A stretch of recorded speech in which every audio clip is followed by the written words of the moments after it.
Il n'y a pas de vapeur qui apparaît dans le circuit primaire, parce qu'elle est sous très forte pression. Les réacteurs de Fukushima étaient des réacteurs en un concept différent, dit à eau bouillante, où là, il n'y avait pas de pression, c'était la pression atmosphérique, et l'eau se mettait à bouillir, et vous n'avez qu'un seul circuit du reste, au lieu d'avoir un primaire et un secondaire, comme en France. L'énergie nucléaire qu'on exploite en France, c'est des réacteurs donc, dits de deuxième génération,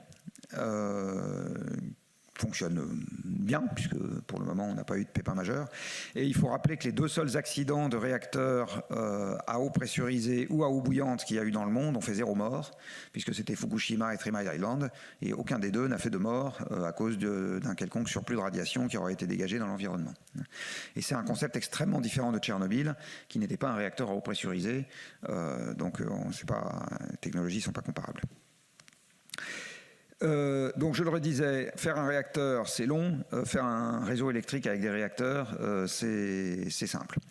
Alors une fois que j'ai dit ça, quel est le meilleur pari à faire entre renouvelables, nucléaire ou un mix des deux?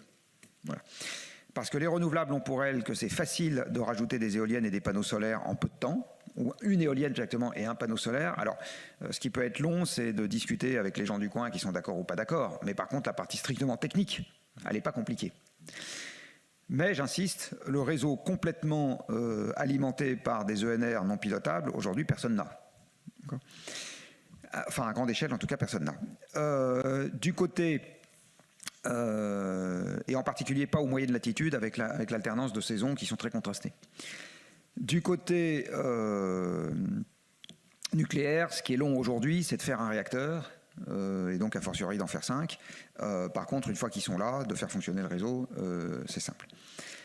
Alors, il y a plein de gens qui disent on n'a qu'à empiler les deux, ce qui est une option. Les gens qui disent on n'a qu'à empiler les deux disent rajoute en plus pour le scénario que j'ai vu qui allait jusqu'au bout. On va faire de grosses stations de pompage justement en prenant l'eau du Léman et en noyant des vallées au-dessus.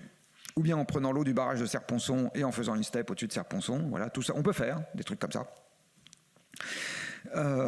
Et c'est si on veut avoir dans un premier temps un déploiement rapide de mode non pilotable sans avoir de problème d'intermittence induite compliqué à gérer dans le réseau, c'est probablement une bonne solution.